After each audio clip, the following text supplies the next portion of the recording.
엄마, 나 가게 안 하고 싶은데. 너 가게 해봤니? 너 음식 만들어봤니? 인테리어는? 집기는? 일할 사람은? 운영은? 가게 자리는? 세금은? 너 돈이 있니?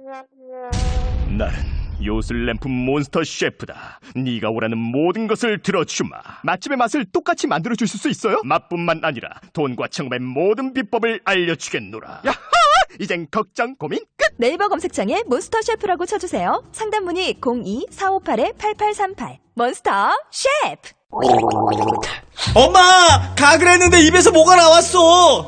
그거 올리덴탈 체크 가글이라 그런겨. 지금 쓰고 있는 가글 사용 후 확인해 보셨나요? 무색소, 무알콜, 무계면 활성제의 올리덴탈 체크 가글은 쉽게 나온 입안의 이물질을 눈으로 확인할 수 있습니다. 딴지마켓에서 판매 중입니다. 고민을 넣어주는 친구 쇼한 침대. 쇼한 침대가 고민을 들어준다고?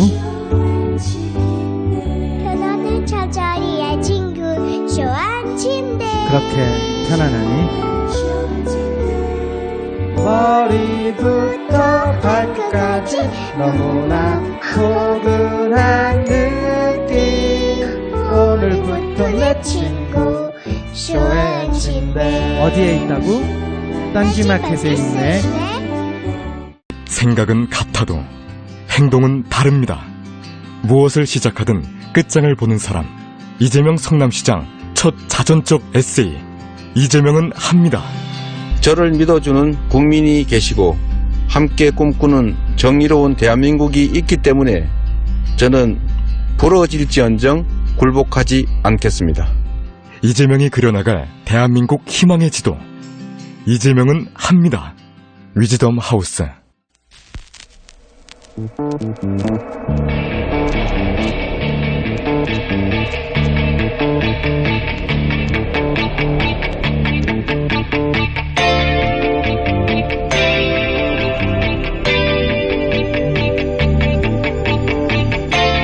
안녕하세요, 김호준입니다. JTBC가 최순실 태블릿을 보도한 당일 작년 10월 24일 안종범 수석의 다이어리에 따르면 박근혜 대통령이 가장 먼저 지시한 것은 특검 방지였습니다. 박 대통령이 1차 사과문을 발표하고 수차에 걸쳐 검찰 수사에 성실하게 임할 것이며 특검에 의한 수사도 수용하겠다고 공개적으로 밝혔습니다만 실제로는 특검을 맡겠다는 계획부터 세우고 있었던 겁니다. 1차 사과 후 4개월 가까이 시간이 흘렀지만 박 대통령은 검찰 조사는 물론 특검의 대면 조사 역시 받지 않고 있습니다. 처음부터 조사받을 생각은 없었다고, 국민들을 그렇게 속였다고 볼 수밖에 없는 정황입니다. 지난 주말 박 대통령 대변인단은 탄핵 심판 최종 변론을 3월 2일, 3일로 연기해달라고 요청했습니다. 준비에 시간이 걸린다는 이유 때문인데요. 헌재는 사유를 보고 판단하겠다고 합니다. 판단하겠다는 헌재에 이 말을 꼭 전하고 싶습니다. 더 이상 속지 마시라. 김어준 생각이었습니다.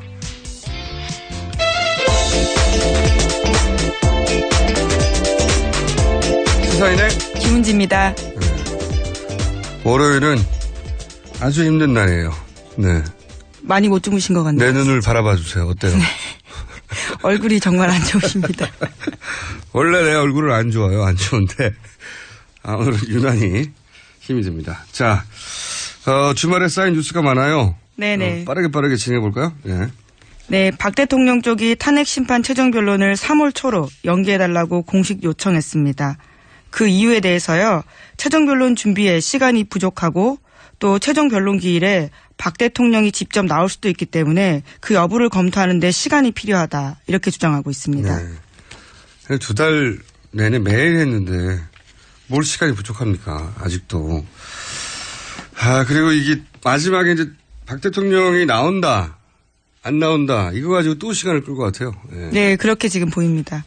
나온다고 해서 시간을 따로 잡으려고 했는데 이제 이런 이유를 댔거든요. 나오면 질문을 받지 않고 혼자만 최후 변론 하겠다라는 거죠. 근데 그거 가지고 이제 조정하려고 한다고 하다가 마지막에 안 나올 거라고 해요. 그렇다면 안 나오겠다. 그러는 사이에 3월 13일은 지나가는 이런 전략 아니겠는가. 이게 이제 한 번만 이랬으면 모르겠는데 이 전략으로 거의 2달 내내 지내왔어요. 예, 네. 그렇죠. 예, 어떻게든 시간을 1월 말에 나온다는 이야기도 처음에 있었죠. 네, 1월 말에 나온다는 얘기가 지금은 3월 13일을 지나가느냐 마느냐로 바뀌었어요. 네, 성공한 거죠, 사실은. 지금까지의 전략은. 더 이상 이런 요청은 받아주면 안 된다고 보는데 헌재 입장에서 이제 기본적인 기계적 균형을 맞춰야 되니까 이거 어떻게 판단할지 모르겠습니다. 오늘 판단에 따라서는 결론이 나겠죠. 3월 13일 이전에 날지 안 날지.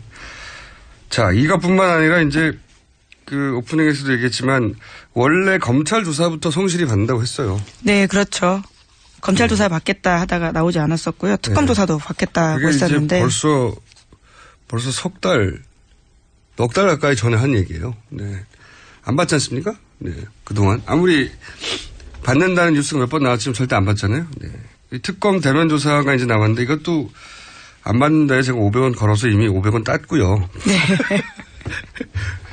저희 PD가 모를 뿐 땄어요. 땄고, 특검 대면 조사 관련해서도 말들이 많죠, 여전히. 네, 그렇습니다. 박 대통령 대면 조사 안개 속이다 이런 보도가 나오고 있는데요. 또 국민일보 보도에 따르면 청와대 쪽에서는 이런 요구를 했다고 합니다. 대면 조사 시간을 너무 길지 않게 해달라라는 건데요. 대통령의 신분과 나이, 건강 상태 등을 고려했을 때 오래 조사받는데 어려움이 있다 이렇게 밝혔다고 합니다. 건강 상태는 좋으신 것 같은데. 네. 저기 청와대에도 그 시설물을 빼고 운동기구를 들였다고 하잖아요. 네. 그래서 운동하시는 분과 같이 청와대에 계시고. 네네. 윤전추 행장관요. 네. 건강은 좋으신 것 같은데 여하간 만약에 이제 특검에게 청와대 그 대변인단, 대통령 변호인단이 요청했다면 질문지를 미리 달라. 예. 돌발적인 질문에 답할 수 없다는 건 오랫동안 우리가 봐왔기 때문에 그런 걸 요구했을 가능성이 있고.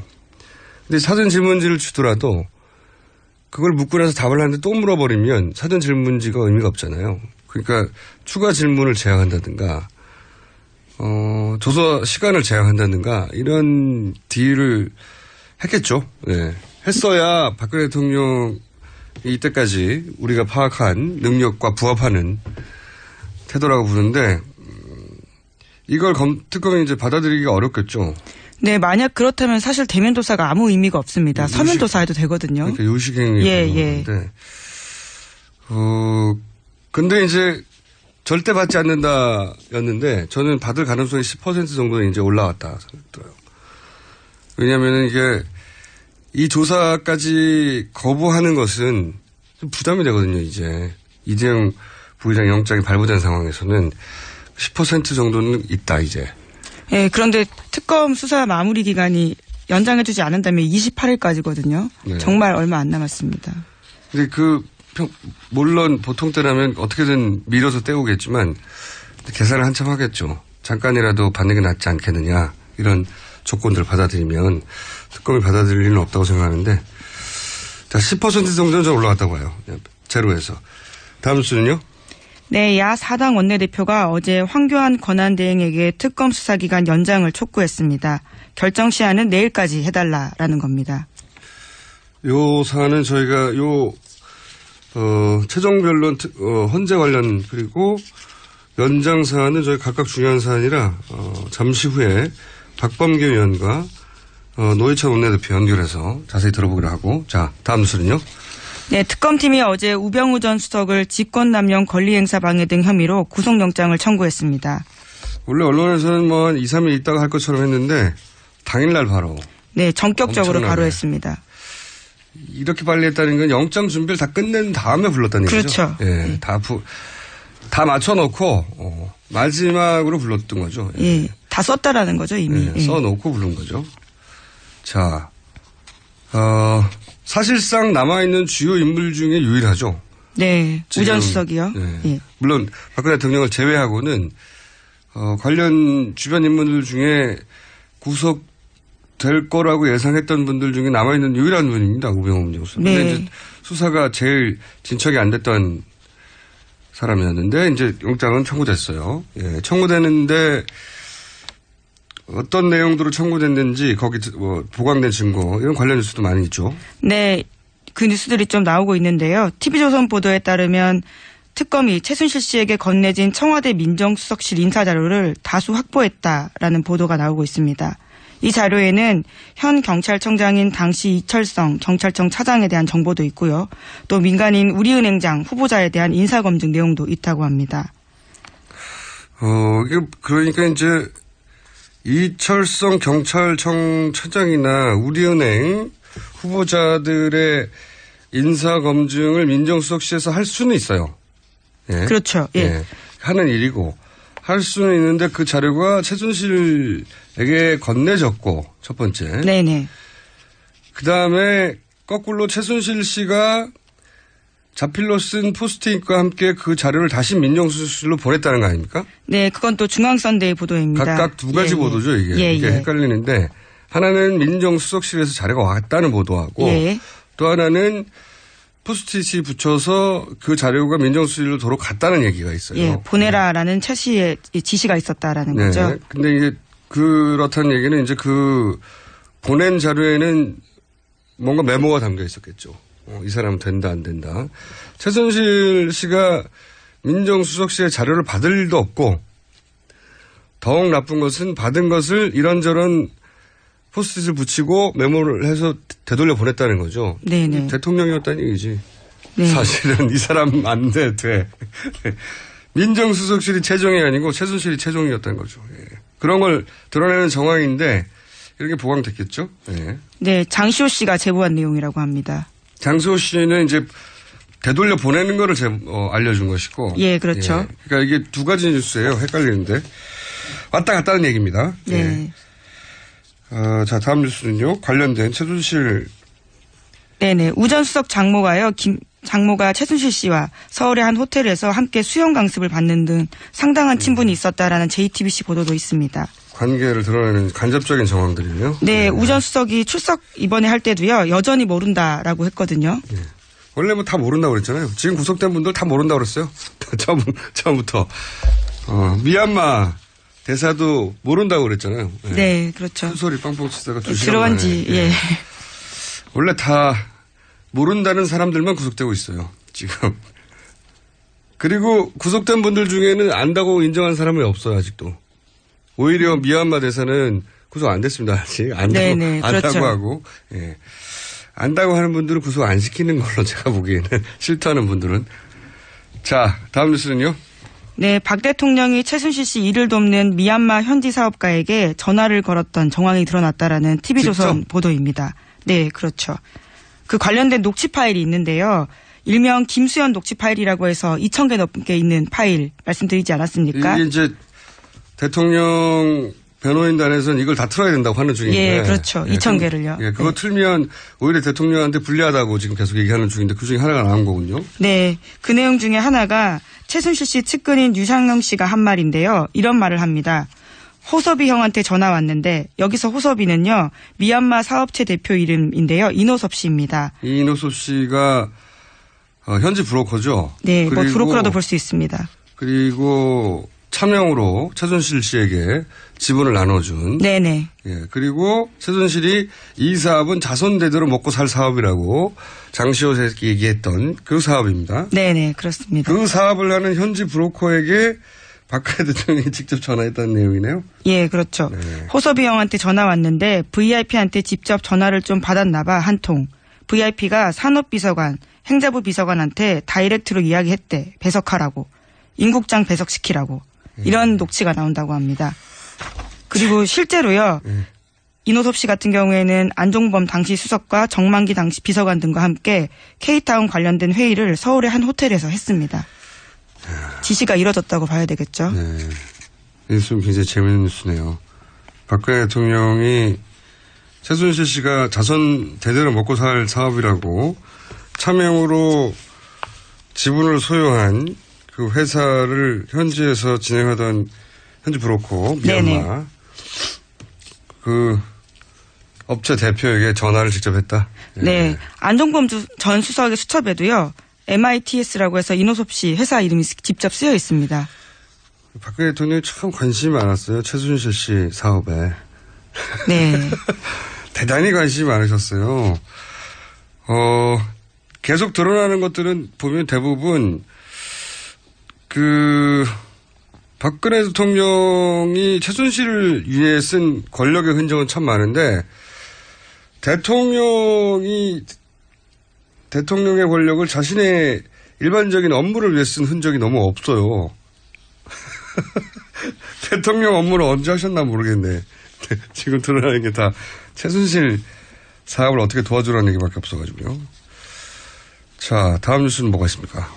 네, 또 이번에는 박 대통령이 정유라 씨를 우회 지원하라고 하는 내용을 직접 말했다라는 건데요. 안종범 전 수석의 수첩에 쓰여 있다라고 합니다. 정범실로? 예, 예. 지난해 9월 24일에 이미 이 사건이 불거졌을 때입니다. 그러다 보니까 독일 승마훈련을 우회 지원했어야 되는 상황인데 지난해 9월 24일 안 전 수석 수첩에 이렇게 쓰여 있습니다. 삼성 땡땡 명마 관리 방식 임대 이렇게 쓰여 있다고 합니다. 아, 이거 주신 뉴스네요. 네. 우리가 며칠째 보도했던 이게 말 세탁이 아니라 네네. 욕심 때문이다. 욕심 때문. 그 뉴스의 연장선상에 있는 새로운 뉴스네요. 그러니까 안종범 다이어리 종범실력으로 하죠. 사실 이 다이어리 몇 건이 없었다면 네, 그렇죠. 안종범 수석의 다이어리뿐만 아니라 그 김영환 다이어리처럼 다이어리가 없었으면 밝혀지지 않았을 일들이 참 많았어요. 보니까 이걸 우리가 어떻게 알았겠어요. 청와대 안에 자기들끼리 대화했는데. 근데 거기 보면은 명마 관리 방식을 이제 바꾸라는 뉘앙스 얘기인 것 같은데 왜냐면은 9월 24일이라는 때가 언제냐면 당시가 요 관련 뉴스를 제일 처음 보도한 것은 경향입니다. 네, 그렇죠. 요 사안은 경향이 계속 특종을 하고 있는 보도인데 그때 이제 최순실 씨 독일 말을 삼성이 지원한다. 이 보도를 처음 했을 당시에요. 네, 바로 전날 했었습니다. 네, 9월 23일. 예. 그러니까요. 이게 이제 소위 게이트가 터지는 초반에 삼성이 최순실 씨의 딸 정유라에게 말을 사준 정황이 있다. 이 보도가 처음으로 나온 거예요. 경향이 쭉 이 보도는 계속 특종을 하고 있는데 그런 다음날 임대인데 변화를 관리 방식을 바꿔야 되는 게 아니냐 하는 메모인 것 같아요. 보니까 짧게만 썼지만 왜냐하면 그때까지만 실제로 임대였거든요. 계속 얘기했지만 네. 최순실 씨가 불만을 가졌던 게 이 비타나라는 말의 패스포트, 말에도 네. 패스포트가 있습니다. 말의 이 신분증이죠. 신분증에 소유주가 삼성전자로 되어 있는 네, 걸 보고 그렇죠. 화를 냈다고 했잖아요. 그러니까 이제 임대 방식인데 임대 방식 바꾸라 이거죠. 제가 보기에는 이때 야 이거 들켰어 바꿔. 이 말도 있지만 임대면 문제가 있는 거 아니야? 이 말도 들어있는 거죠. 왜냐하면은 삼성 관리 방식이 문제다. 임대라서 들킨 건 아니잖아요. 그죠? 그렇죠. 그래서 그때 제가 보기에는 소위 임대 방식을 바꾸는 계획을 그때 세운 것 같아요. 네, 그때. 왜냐하면 이 메모가 있은 직후에 3-4일 후에 삼성전자 박상진 사장. 네, 그렇습니다. 최순실 씨를 만나러 간단 말이죠. 네, 독일로요. 네. 네. 그래서 말세탁으로 유명해진 블라드미르 네. 말을 계약을 하는데 방식을 바꿨죠. 첫 두 마디 말은 소유는 삼성전자고 방식은 임대. 그리고 계약의 대상은 비텍. 비덱이요, 비덱. 예. 예. 잘못했어요. 예. 비덱 스포츠입니다. 비덱 스포츠는 최순실 정유라가 100% 소유한 회사입니다. 계약은 독일 회사요. 예. 예. 독일에 있는 본인들이 세운 회사죠. 그 회사가 삼성전자 계약을 하는 이런 방식을 취했잖아요. 임대해주고 계약은 비덱하고 하고 비덱의 컨설팅 계약을 맺어서 그렇죠. 비덱에 돈을 꽂아주고 새로운 방식은 뭐냐면 비덱이 빠져요. 비덱이 빠져버리고 비덱은 들켰으니까 이미 말 중개상에 등장하는 거죠. 예. 헬그란트. 예, 독일 네. 덴마크 사람입니다. 덴마크. 예, 예. 이 양반하고 삼성이 직접 계약을 하는 거죠. 예, 예. 네. 250억대 계약을 맺었대요. 네. 그리고 2020년 동계올림픽까지 돈을 미리 준 겁니다. 계약의 형식을 이 헬스그란트에게. 그리고 그로부터 최순실은 특혜를 받는 거죠. 헨스 그란트에서 이 말을 사는데 엄청 싸게 사는 거죠. 네네. 예. 그 비타나를 주고 차익만큼만 해서. 그렇게 이제 3쿠션으로 말을 넘긴 이 방식의 변화를 이 다이어리에 이 말 들킨 다음날 등장하는 거죠. 그렇죠. 관리 방식이 힘든데 이거 변화를 시켜 문제네. 그러니까 대통령은 최순실 씨가 국정의 최우선 과제였어요. 보니까 최우선 과제예요. 등장만 하면 최순실 씨가 문제가 등장하면 다 해결해주고. 참. 다음 순요? 네, 김정남 피살 사건의 유력한 용의자로 북한 국적인 리정철 씨가 체포됐습니다. 또 주요 남성 용의자가요 모두 북한 국적자로 확인됐습니다. 그럼에도 말레이시아 당국은 북배우설에는 여전히 신중한 태도인데요. 특수훈련을 받은 북한 전문 요원의 범행으로 보기에는 악의가 맞지 않다라는 대목이 적지 않다고 한겨레 신문도 지적하고 있습니다. 악의가 아니고 악의. 악의. 예. 제가 처음부터 이게 굉장히 부자연스러운 예. 뉴스라고 했는데 명백히 북한임을 스스로 천명하거나 IS는 보통 그렇게 하죠. 혹은 아예 북한인 줄 모르게 하거나 보통은 둘 중에 하나인데 이런 사건의 경우에는 이게 이제 은밀한 암살인 척하면서 들킬 수밖에 없는 단서를 다 남기고 있는 대체 왜 이러는 건지 모르겠는 부자연스러운 만발 사건이에요. 제가 보기에는 처음부터 맨 처음에 여성들이 택시 타고 도망가는 것도 이상하다고 했는데 그래서 이 여성들이 아마도 상대가 김정남인 것조차도 모를 거다고 근데 그렇게 밝혀지고 있죠. 했었는데 또 이상한 거는 이 스파이인데 다 자기 여권으로 다 출입기 기록을 다 남기면서 4명이 막 단체로 움직여요. 만약에 훈련된 스파이면 가짜 여권 정도는 쉬운 일인데 그리고 그 여성이 체포된 후에도 그 중에 한 사람은 집에 있어요, 그냥. 말레이시아 집에. 너무 이상하지 않습니까? 만약에 이 체포된 사람이 고도로 훈련된 북한 스파이, 소위 블랙 요원, 신분을 알 수 없는, 오랫동안 그 지역에 살며, 현지인과 마찬가지로. 근데 그런 사람이 CCTV 있는 곳에서 이런 식으로 암살에 연루돼서 자기 정체를 다 폭로시킨다는 건 말이 안 되거든요. 여하간 분명한 거는 보이는 게 전부가 아닌 사건은 이면 틀림없다. 네, 보이는 게 전부가 아닌 사건이면 틀림없다. 이 정도로 해두고. 자, 저희가 이제 탄핵 관련해서 며칠 전부터 이제 탄핵 기각설이 돈다는 얘기를 계속 해왔어요. 예. 네. 이 기각설 관련해서 이 보도를 가장 먼저 한 기자가 있습니다. 한국일보가 이 기사를 가장 먼저 보도했거든요. 한 2주 전쯤에. 이분을 저희가 잠깐 연결해서 짧게 인터뷰를 해볼까 합니다. 안녕하세요. 정재 기자님. 네, 안녕하십니까. 네. 이 설 관련해서 가장 먼저 한국일보에서 보도를 하셨는데 우선 현재 어떤 설이 나와 있는지 총 정리 한번 해주십시오. 짧게. 여러 썰들이 있는데 한 70-80% 정도는 기각설을 중심으로 형성이 되어 있고요. 그리고 나머지 1-20% 정도는 이제 연기설인데 간단히 말씀드리면 기각설은 어쨌건 그 헌재 구성상 보수 성향을 가지고 있는 2명의 재판관 이름이 집중적으로 거론이 되고 있습니다.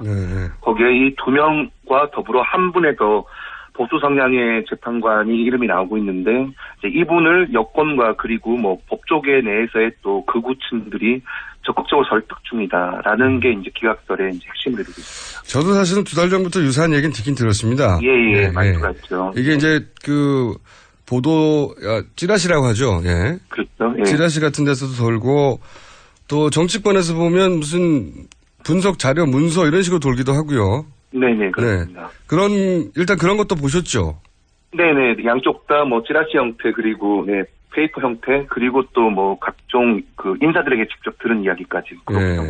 원래 이런 큰 사건에는 이런 설들이 있긴 있습니다. 네네. 당연히 있긴 있는데 워낙 사안이 크다 보니까 저희가 설에 불과할 지연정 한번 들여다봐야겠다 싶어서 이제 연락을 드린 건데. 네. 법조계 내에도 물론 여러 가지 정치 성향이 있는 분들이 있을 수 있고, 그분들이 소위 이제 확실한 두 분과 나머지 한 분을 설득 중이다. 그래서 총 3명을 기각설로 설득 중이다라는 이야기. 그렇습니다. 이 시나리오는 저도 벌써 열흘도 넘게 전에 듣기 시작해서 지금 꽤 많이 퍼져 있던데. 네네. 혹여 이런 찌라시 말고 출처를 좀 밝힐 수 있을 만한 이 설의 출처 중에 제법 제법 신빙성 있는 거 아니야? 라고 기사를 쓰셨을 때는 믿을 만한 어떤 출처가 있을 수 있지 않겠습니까? 네. 네네. 뭐 당연히 실명으로 말씀드릴 수는 없는 부분이지만 일단 기본적으로 보도의 전제가 되는 것이 제가 서초동이라 그러죠. 법조를 8년 정도 검찰 법원을 출입했었습니다. 그러다 보니까 법조 오래 하셨군요. 예. 네, 예. 그러다 보니 이제 역으로 저에게 한 달 전쯤부터 이 서초동에 좀 보수 쪽 성향이라는 고위 그 층들이 오히려 역으로 전화를 와서 처음에 이 설의 존재를 알게 됐었고요. 역으로 전화 왔을 때 처음에 뭐라고 하던가요? 어떤 정치권 누구랑 이야기를 했는데 그 사람이 이렇게 나한테 말을 하더라. 이게 맞는 거냐라고. 저는 현재는 지금 정치부 기자니까요. 네네. 자기가 들었던 이야기를 한 번쯤 저한테도 확인하고 싶었던 부분이었겠죠. 근데 그런 전화들이 처음에 한두 통 왔을 때는 뭐 그냥 누가 누군가하고 통화를 했는가 보다 하고 넘어갈 수 있었는데 이게 이제 전화가 연달아 오고 또 그 무렵쯤에 역으로 또 정치권의 인사가 서초동에 이런 이야기가 있던데라고 또 저한테 물어보는 경우가 또 중복이 되더라고요. 근데 그 인사들이 성향과 그리고 활동하는 그 폭이랄까요? 저희 흔히 어디라고 분류가 된다는 쪽의 인사들이 좀 많이 겹쳤습니다. 그래서 어디로 분류가 된다는 건 좀 정당한 말하긴 그렇지만 저희가 흔히 이념지향으로 본다 그러면은 안정적인 보수 내지는 합리적 보수보다는 상당히 좀 저희들이 극우 쪽이라고 말을 할 수 있는 그쪽의 정치 성향을 가진 분들이었고요. 이렇게 말씀드렸던 이 썰들이 특히나 기각설들이 제가 처음 들었던 건 한 달 전도 좀 넘었던 것 같은데 이게 아까 우리 진행자님께서 말씀하셨던 것처럼 정치권에서는 이제 사실화되면서 이제 페이퍼로 만들어지더라고요. 그리고 문재인 대표를 비롯해서 이제 야권 인사들이 이제 집중적으로 말을 거론한 게 지난 7일이었고요. 그래서 이거는 그냥 넘길 수 있는 부분은 아니겠다라는 생각이 들어서 출처를 조금 밝힌 상태에서 기사를 쓰게 되었습니다. 그렇군요. 처음 시작된 게 이제 소위 법조 출입을 오래 하셨으니까. 네네. 법조계 아는 인사들이 이런 설이 있는데. 네. 그분들이 보기에는 이제 헌재 재판관들의 재판 성향이라든가 정치 성향 어느 정도는 아시니까. 그렇죠. 예. 이거 완전한 설이기에는 비슷하게 맞아떨어지는 부분도 있네. 이렇게 생각하면서 이제 확인차 전화를 한 게 시작이고. 네. 그리고 거꾸로 정치권에서도 정치부에 지금은 계시니까. 네. 역으로 확인 온 전화들도 제법 많고. 근데 그 인사들이, 극우로 분류될 만한. 네네. 지금 그렇다면 이제 현재는 자유한국당 소속 정치인들이 대부분이겠네요. 거기서 기각이 중요하니까. 네. 아무래도 일단은 그런 성향이라고 해두겠습니다. 특정을 하기는 좀. 알겠습니다. 난감한 부분입니다. 근데 이제 그분들, 법조계에 있는 분들이나 정치, 파트에 있는 분들이 이게 초선이라든가 아니면 법조계에 하루 이틀 있었던 분들이 아니라서 점점 보도할 만한 내용이다라고 생각하신 거군요. 예. 예. 그런데 중요한 거는 그냥 보도할 만한 내용이라는 것도 있지만 이 안에 좀 잘못된 부분들이 저는 계속 느껴졌고 확인이 돼서 좀 그러니까 이 제목을 제가 썼을 때도 난무라는 표현을 썼는데 이게 뭐냐 그러면 썰이 만약에 제가 취재를 했을 때 맞는 이야기라 그런다면 썰이라는 거를 기사에다 쓸 리가 없죠. 그렇죠. 나는 좀 있는 듯이 기사의 제목을 썼겠지만 저는 이게 이 썰이라는 것이 상당히 의도의 바탕으로 한 각자 믿는 것들을 서로의 프레임 안에서 내가 법조인한테 물어봤는데 맞다더라. 법조인은 내가 정치부 인사한테 물어봤는데 이런 게 진짜 진행된다더라 하면서 서로의 의견이 서로의 통화 내지는 그런 것들 통해서 확인이 된 것처럼 퍼지는 게 특징이더라고요. 그래서 이거는 이런 식으로 그냥 썰이라고 흘러가기보다 경각심이나 내지는 아니라는 쪽의 내용을 한번 써줘야겠다는 취지로. 알겠습니다. 오히려 이제 법조계 취재하고 정치부에 있다 보니 이게 기정사실 실제인 것처럼 흘러나가기 때문에. 네네. 그렇지 않은 면이 많다라는 얘기를 한번 짚어주시고 싶었던 거군요. 네네, 그렇습니다. 네. 알겠습니다. 그럼에도 불구하고 이 썰은 계속 추적을 해봐야 될 필요가 있긴 있는 것 같습니다. 의도적으로 누가 흘렸던 아니면 일부라도 근거가 있던 간에 추가 취재를 좀 해주시고 저희도 오늘은 여기까지 간단하게 그런 설이 있었다는 것만 짚고요. 네. 추가 취재를 하시면 또 한 번 연결하겠습니다. 네, 열심히 취재하고 있겠습니다. 알겠습니다. 감사합니다. 네, 고맙습니다. 지금까지 한국일보의 정재호 기자였습니다.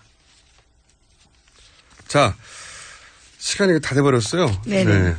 한두 가지 준비하신 것도 있는 걸로 아는데 내일 하기로 하죠. 네, 알겠습니다. 네, 지금까지 시사인의 김은지였습니다. 감사합니다. 굶고 뛰고 땀 빼고 다 해봤다.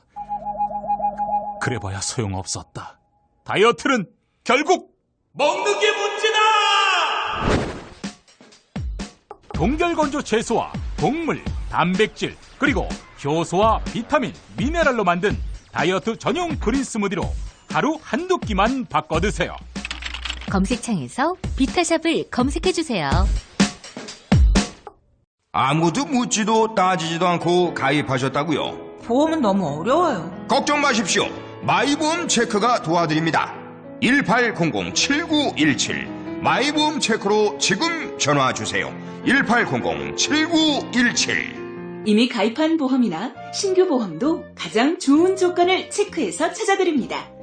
인터넷 한글 주소 마이보험.com 또는 카카오톡에서 아이디 검색 마이보험을 친구 추가하여 상담하실 수 있습니다. 여성 여러분, 골반이 삐딱하면 허리가 아파요. 아랫배가 나와요. 골반이 바로 서야 건강도 아름다움도 바로 섭니다. 바디로직을 입으세요. 토크밴드의 입체적인 탄력이 틀어진 골반을 바로잡습니다. 간편하고 확실한 골반 교정 타이즈 바디로직. 삐딱한 남성 골반에도 역시 바디로직. 바디로직의 효과를 못 느끼셨다면 100% 환불해드립니다. 자세한 환불 조건은 홈페이지를 참조하세요.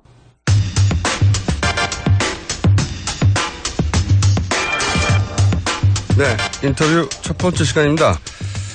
박 대통령 측이 탄핵 심판 최종 변론을 3월 초로 연기해 줄 것을 요청했습니다. 국회 탄핵 소추위원이죠. 더불어민주당 박범계 의원 연결해서 이 문제 짚어보도록 하겠습니다. 안녕하세요, 의원님. 네, 반갑습니다. 안녕하세요. 네, 이게 이제 초반만 해도 1월 말에 결론이 나올 수 있다고 얘기를 했었어요. 그죠? 네네. 네, 그런데 이제, 3월 13일을 넘기는 거 아니냐고 이제 우려하는 수준까지 왔는데. 네. 이 3월 초로 최종 변론을 연기를 요청했는데, 헌재가. 3월 2일 아니면 3일. 네. 헌재가 이런 요청에 대해서 안 된다고 한 적도 있지만, 어느 정도 끌려간 적도 있었지 않습니까? 그렇습니다. 네. 어떻게 보십니까? 어떻게 될 거라고? 3월 2일 날 혹은 3일 날 변론 종결을 연기해달라, 이제 이런 요구를 공식적으로 했다는 게 이제 문제인데요. 예. 그것은 헌재가 당초, 오늘이 2월 20일이니까 24일 날 변론 종결을 하고, 예. 3월 한 10일경쯤에 탄핵 선고를 하겠다라는 그러한 헌재의 일정, 공개된 일정을 일단 교란을 시키겠다라는 일종의 꼼수 본색이 그대로 드러난 거라고 보여집니다. 이렇게 되면 일주일을 연기해달라는 거지 않습니까? 그렇습니다. 예. 보통 통상 평의를 하고 결정문을 완성해서 선고를 하는데 2주가 걸리니까 예. 3월 2일 내지 3일 이 연기 요구는 일단 3월 13일을 넘기겠다는 것이고요. 예. 또 3월 2, 3일 날 헌재에 나오겠다는 그 명분으로 삼아 특검의 대면 조사를 예. 또 회피하기 위한, 모면하기 위한 하나의 방책으로도 보여집니다. 그렇군요. 다목적이군요. 근데 헌재가 만약 이걸 받아주면 3월 13일 이전의 판결은 시간상 어려워지는 거죠. 이제 받아줄 거냐 말 거냐가 이제 핵심인데요. 네.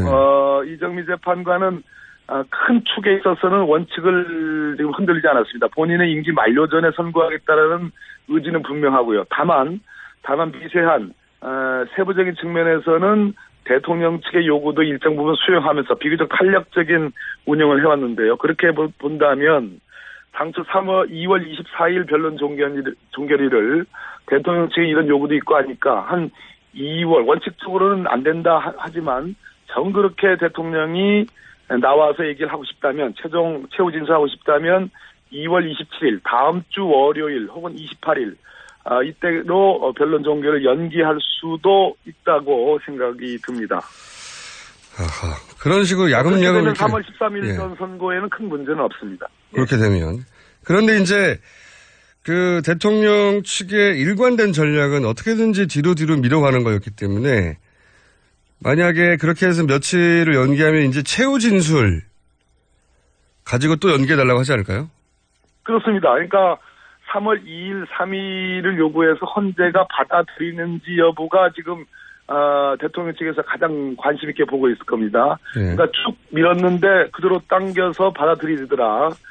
이거 헌재의 입장들이 물르다라는 느낌이 있을 때는 3월 2, 3일 변론 종결이 아니라 다른 카드들을 또 계속 제시하면서 결국 3월 13일 선고를 연기하는 쪽으로 여러 가지 카드를 낼 가능성이 있다는 거죠. 그렇죠. 그래서 이제 그렇다면 대통령이 당사자로 탄핵 심판의 당사자이자 대통령인데 최후 진술은 할 시간을 줘야 되지 않느냐 이런 여론전을 시작하면서 그런데 이제 요구사항이 별도의 신문을 받지 않겠다고 하면 예. 이 별도의 신문을 받느냐 안 받느냐 가지고 또 한참 칠경하면서 시간을 또 보내지 않을까요? 그렇습니다. 헌법재판소법에 탄핵 심판을 하는데 피청구인 즉 대통령에 대해서 헌재 측이나 국회 측이 물어볼 수 있는 권리가 있습니다. 예. 더더군다나 박근혜 대통령은 이번 국정농단 사건의 가장 중요한 증거 방법, 증거 대상입니다. 예. 그렇기 때문에 본인 하고 싶은 말만 다 하고 나한테 묻지 마라라는 거는 주객이 전도된 얘기죠. 예, 그게 말이 안 되는데 말이 안 되는 얘기죠. 네, 근데 이제 박근혜 대통령 대변인단은 그렇게 하겠다는 거지 않습니까? 그렇습니다. 예. 예, 그렇게 하겠다는 건데 제 말은 뭐냐면 그렇게 하면 안 된다는 걸 그분들도 법조에 있는데 모를 리가 없지 않습니까?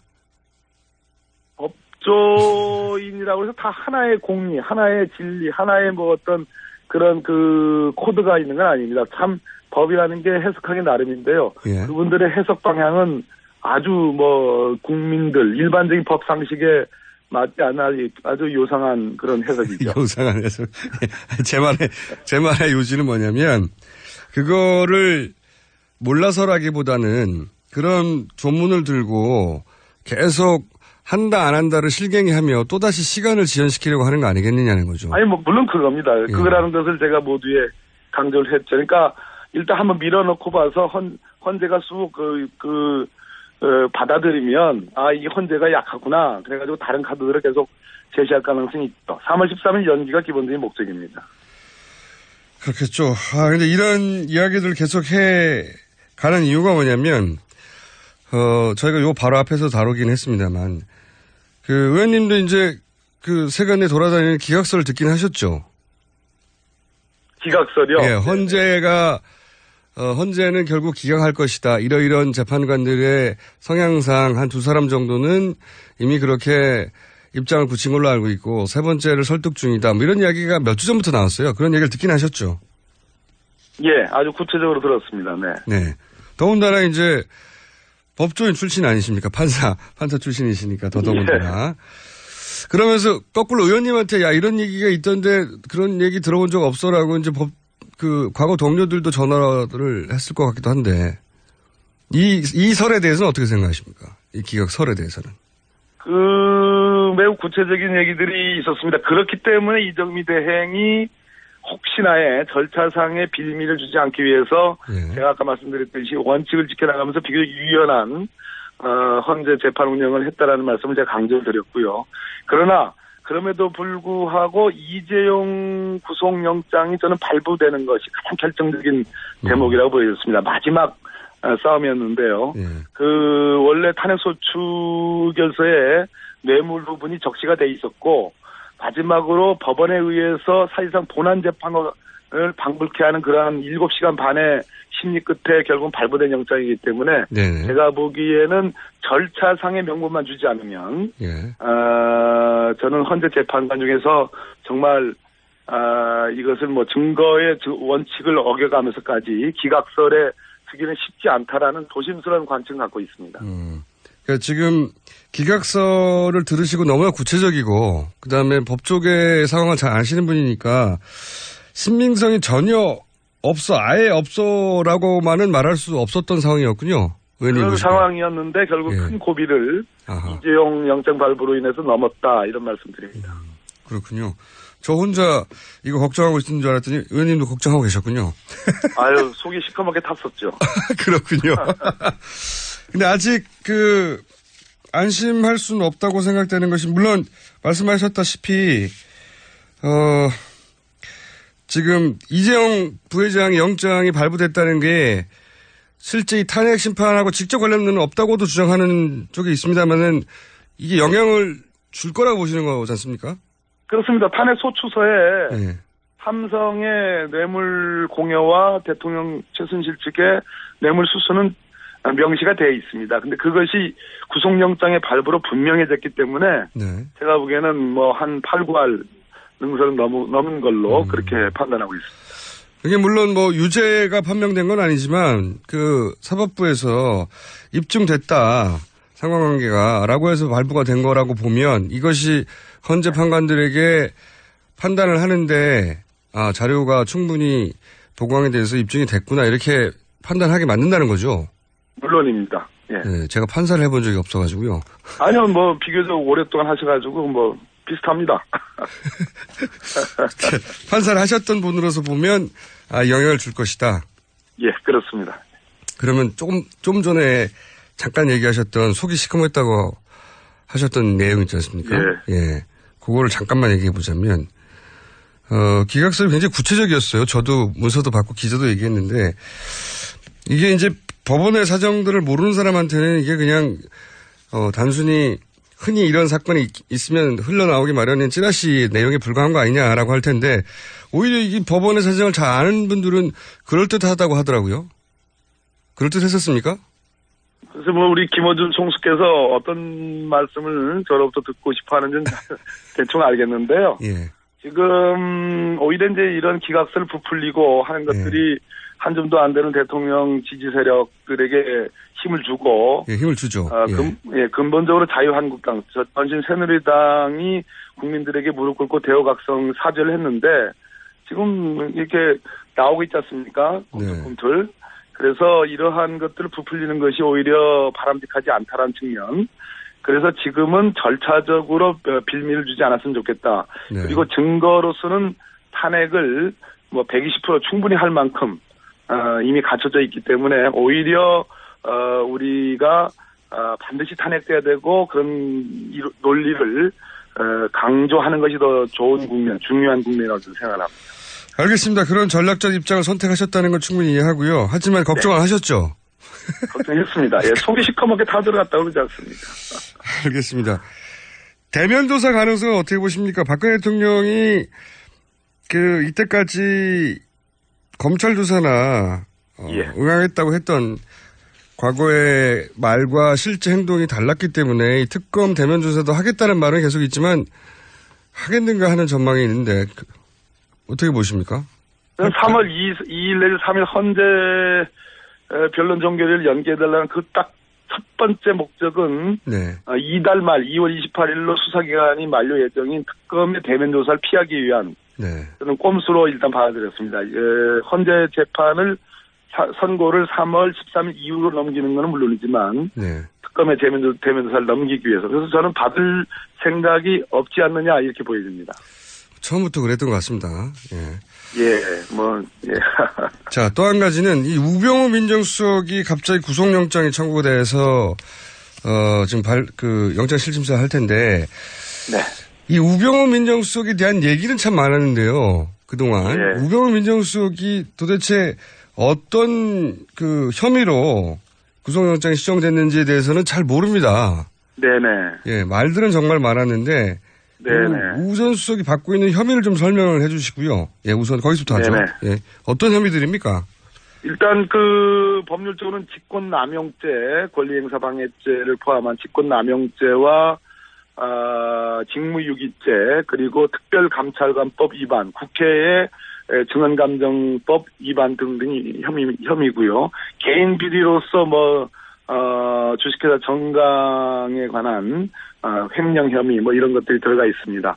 구체적으로는 가장 중요한 것은 이석수 특별감찰관 그 제도 자체를 사실상 무력화시키고 특별감찰을 방해한 죄가 일단 크고요.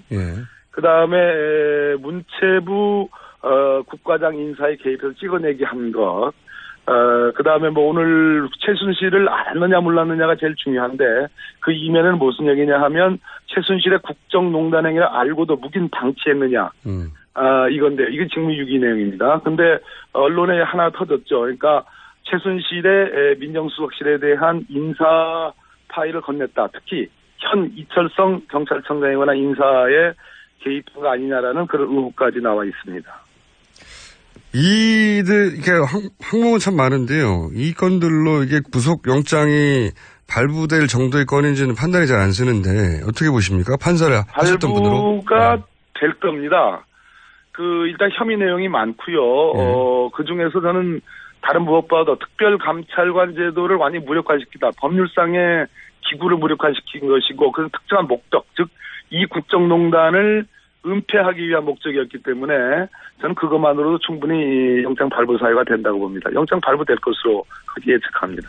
저는 여러 경로로 수사에 임했던, 특검 수사에 임했던 우선 수석의 태도에 대해서는 여러 경로로 몇 가지 이야기를 들었는데, 이 건도 안 되는 거를 불러서 네네. 자신을 괴롭힌다고, 네. 본인 스스로도 사실은, 법 엘리트 아닙니까? 사실은 법에 관해서. 예, 법꾸라지라고 하죠. 법꾸라지, 예. 해박한 법률 지식도 있고, 또, 특검이나 검찰에서 가장 잡기 어려운 것이 우병우가 될 것이라는 얘기도 처음부터 있었고요. 네네. 그런데 그 태도로 보아서도 본인이 구속되지 않을 것을 확신하는 것 같고요. 예. 그렇게 얘기를 했다니까. 그러니까. 네네. 건도 안 되는 걸 불러 사람 괴롭힌다고 막 화를 냈다고 하니까. 선후배였을 테니까요. 또 그 사람들이 다 조사하는 사람들이. 네네.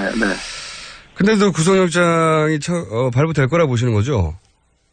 그 이유는 이렇습니다. 우병우 전 민정수석의 가장 확실한 혐의 중에 하나는 정윤회 문건과 관련된 사실상 그 당시 검찰의 수사를 잘못 유독해서 엄한 예를 들어서 비선 실세가 있느냐라는 문고리 4인방이 어떤 정윤회를 포함해서 어떠한 국정농단을 했느냐 그런 부분인데 검찰 수사는 완전히 그냥 그 문건 유출에만 맞춰진 그런 부분이 있죠. 그래서 다 보니까 현직 검찰 중에 우병우 사단들이 건재합니다.